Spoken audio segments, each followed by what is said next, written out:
à tous et bienvenue sur l'émission Qu'est-ce qu'on se regarde. Aujourd'hui, avant de parler du film, je voulais juste vous dire merci. Merci d'avoir regardé ma dernière vidéo parce que c'est littéralement là au moment où je tourne mardi, donc c'est 2 jours après sa parution, même pas 2 jours parce qu'il n'y a même pas eu 48 heures.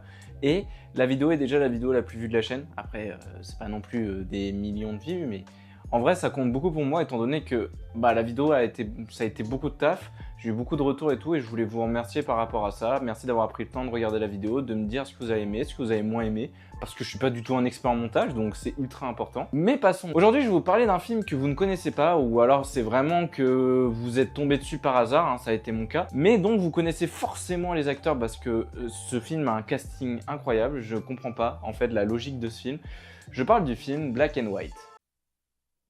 My name is Sam Doniger, and this is my husband, Terry Doniger, and I'm a freelance documentary filmmaker. I'm doing a project on white high school kids who imitate black hip-hop life. Alors, Black and White, c'est un film sorti en 1999, réalisé par James Toback. James Toback, ça doit pas être un nom qui vous dit quelque chose, hein. Pour vous dire, le film le plus connu qu'il ait réalisé, c'est un film qui s'appelle The Pickup Artist avec Robert Downey Jr. Il a également fait un documentaire sur Mike Tyson et a fait aussi un film avec Alec Baldwin. Mais en globalitude, c'est pas un réalisateur très renommé et très reconnu. Je vous parlais du cast juste avant là dans le film Black and White, et oui, le film a un cast qui est étonnamment con en fait. Genre, déjà il y a Robert Downey Jr., il y a Elijah Wood, il y a Claudia Schiffer, il y a Ben Stiller, il y a Mike Tyson, il y a Jared Leto, il y a Scott Caan aussi, hein. Il y a peut-être moi qui a la référence de ce gars-là, mais c'est le gars qui joue dans Hawaii 5-0, et Hawaii 5-0 c'était trop cool, donc quand je l'ai vu j'ai fait « Attends quoi? Pourquoi t'es là toi ?» Et sur sa fiche Letterboxd, il y a aussi marqué qu'il y a Michael B. Jordan dedans.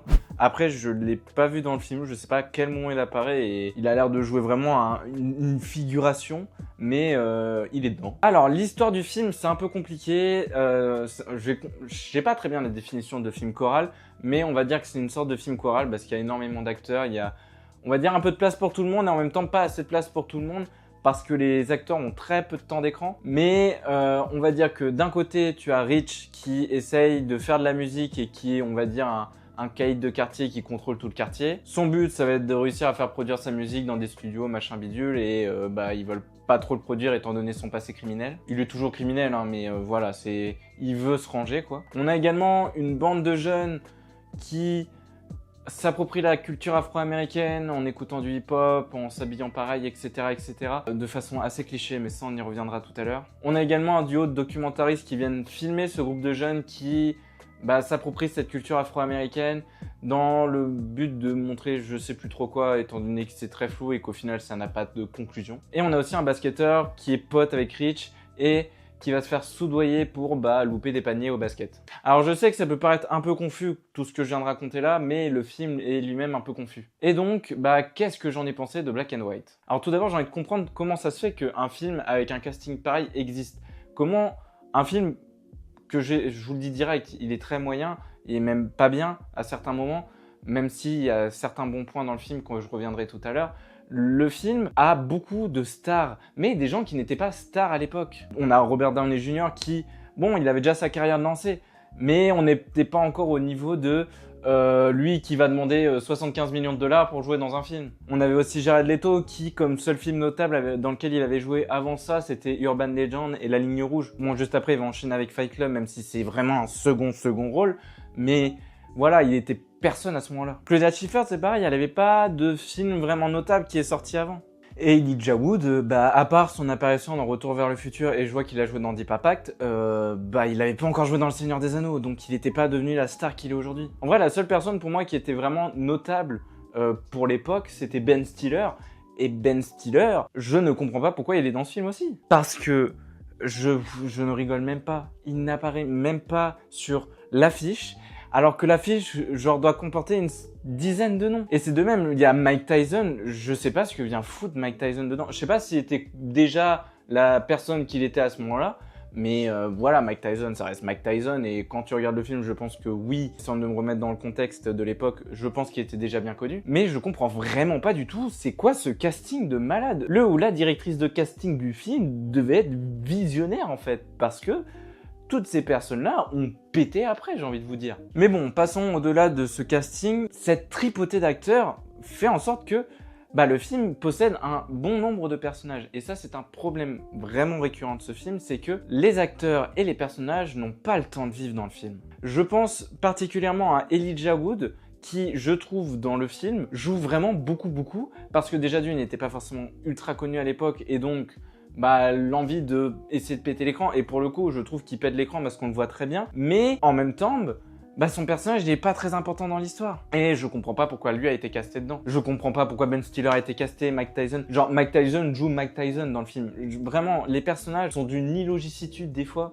Mon mot était pas français, mais j'en ai rien à foutre. Au niveau de l'histoire, bah, en fait, les 30 premières minutes peuvent être un peu intéressantes parce que je trouve que malgré le fait que le scénario soit très cliché et la présentation des personnages assez cliché, je trouve qu'il arrive très rapidement à bien nous introduire tous ces personnages et à nous montrer un peu le caractère de chacun. Lui, c'est ci, lui, c'est là. Voilà.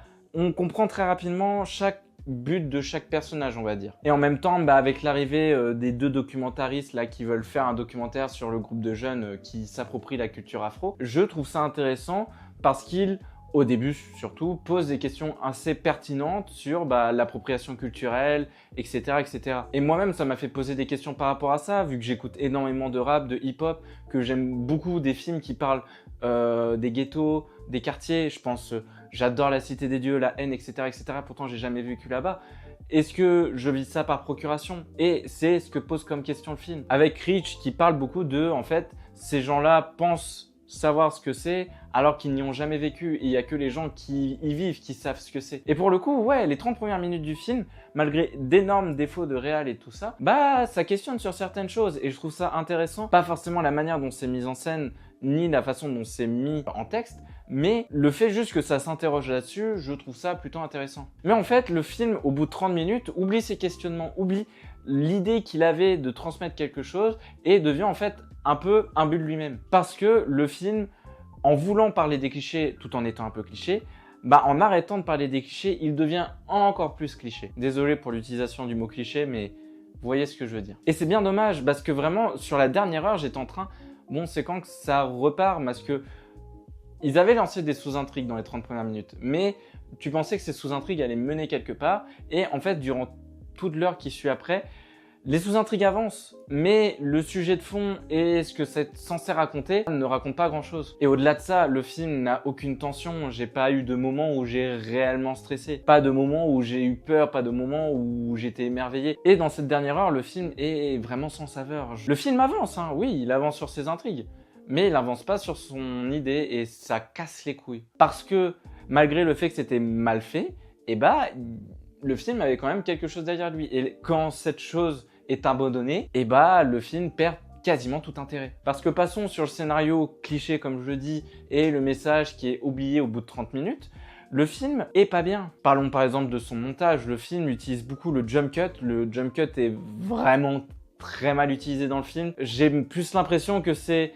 des producteurs qui ont dit ouais, faut que ton film il aille plus vite, ou que lui s'est rendu compte que vas-y on s'emmerde et que bah il a cuté les blancs dedans et ça rend ça très illisible des fois parce que en plus il y a des fois des jump cuts où on passe d'une discussion à une autre. Et là j'y pense, mais ayant revu À bout de souffle que je n'aime pas personnellement, je trouve que Godard savait mieux utiliser cette technique du jump cut que le fait James Toback. Et je suis sûr que James Toback devait se dire qu'il faisait référence à ça en montant son film. Je sais pas du tout si c'est lui qui l'a monté, mais pendant le montage de son film, je suis sûr qu'il pensait à ça. Au niveau de la réal, c'est sans intérêt. Il ne sait pas poser sa caméra. Il ne prend pas le film ne prend pas le temps de se poser parce que il a beaucoup trop de sous-intrigues et il faut que le film avance. Le film dure qu'1h37.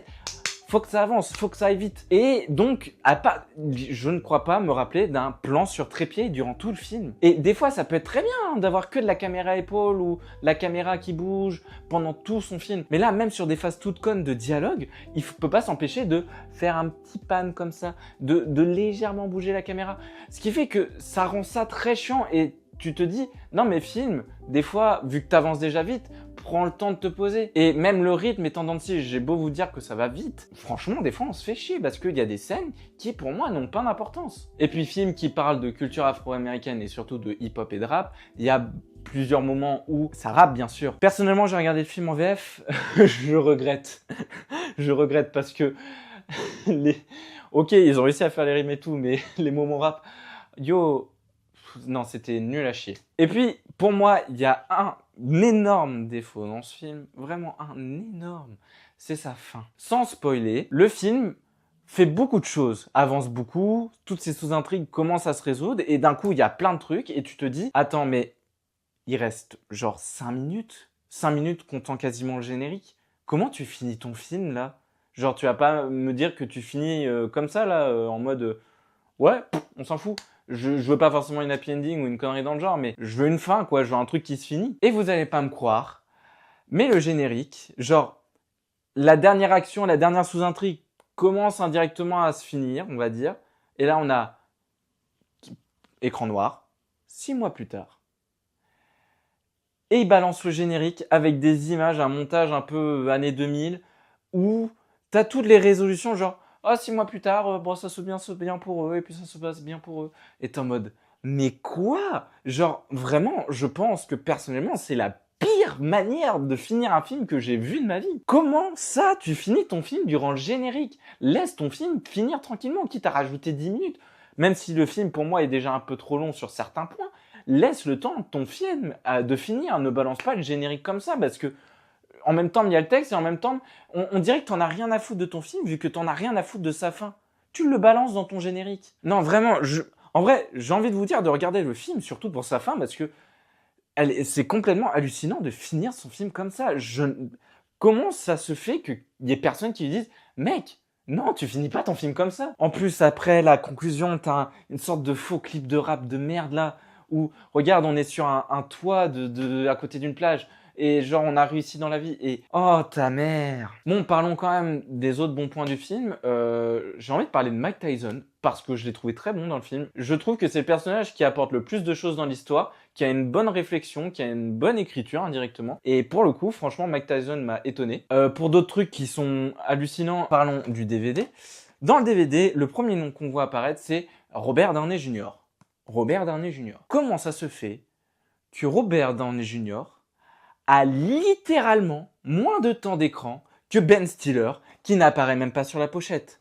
Comment ça se fait que Elijah Wood ou Mike Tyson, qui ont plus de temps d'écran, qui parlent plus que lui parce que son personnage ne parle quasi jamais, apparaissent à la fin? Je ne comprends pas. Je ne comprends pas l'affichage des noms. Alors oui, Robert Downey Jr., à partir du moment où il est dans l'écran, t'es fixé sur lui parce que ce mec a un charisme de malade. Et en plus, je suis trop content parce que dedans, t'as Robert Downey Jr. et Jared Leto qui sortent ensemble. Parce que Jared Leto joue un professeur dans une école et on va dire qu'il est un peu efféminé. Et Robert Downey Jr. l'est aussi. Et ils forment un couple à la fin, et je trouve ça trop cool.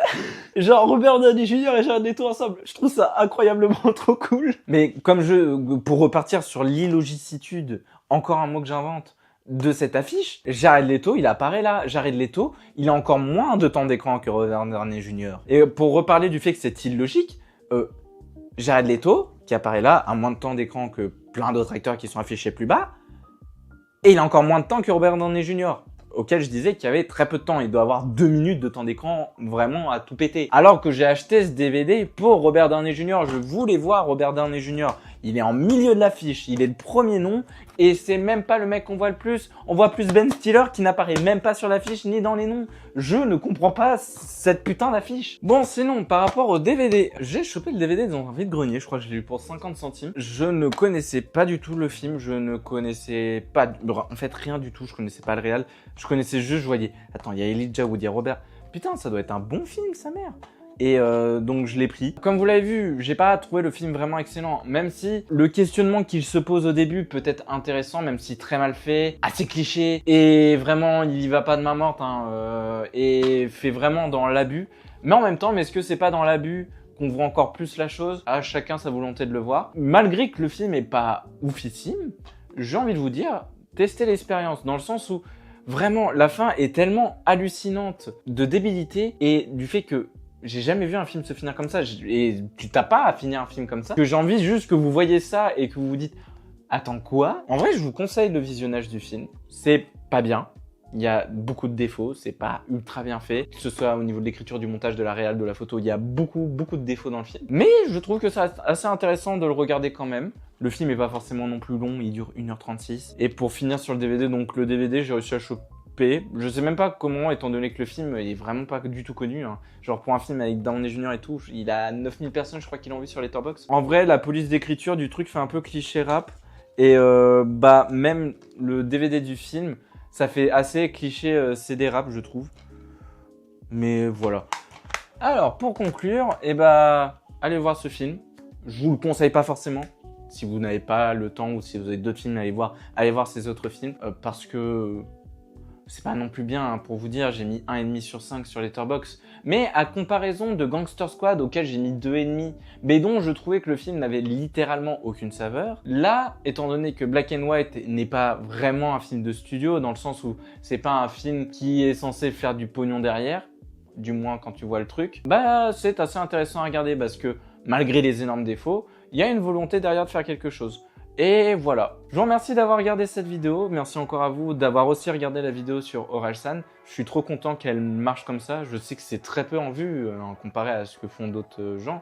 Mais en vrai, le fait que j'ai passé 2 semaines dessus et que c'est la vidéo qui marche le mieux sur ma chaîne, bah ça me fait extrêmement plaisir. Et en plus, vu les retours que j'ai eus, bah, je suis content que la vidéo vous ait plu, même si, bien sûr, elle a des défauts. Si cette vidéo-là vous a plu, bah, laissez un like, un commentaire, partagez la vidéo. Ça fait marcher la chaîne et puis bah, moi, ça me fait plaisir parce que bah, ça me permet que d'autres gens écoutent ce que j'ai à dire. N'hésitez pas non plus à aller me suivre sur Letterboxd, sur Instagram aussi. Je poste beaucoup plus souvent quand même. Et bah, les liens sont dans la description. Et sur ce, je vous dis bonne soirée, bonne journée, bonjour, comme vous voulez. Et puis, ciao!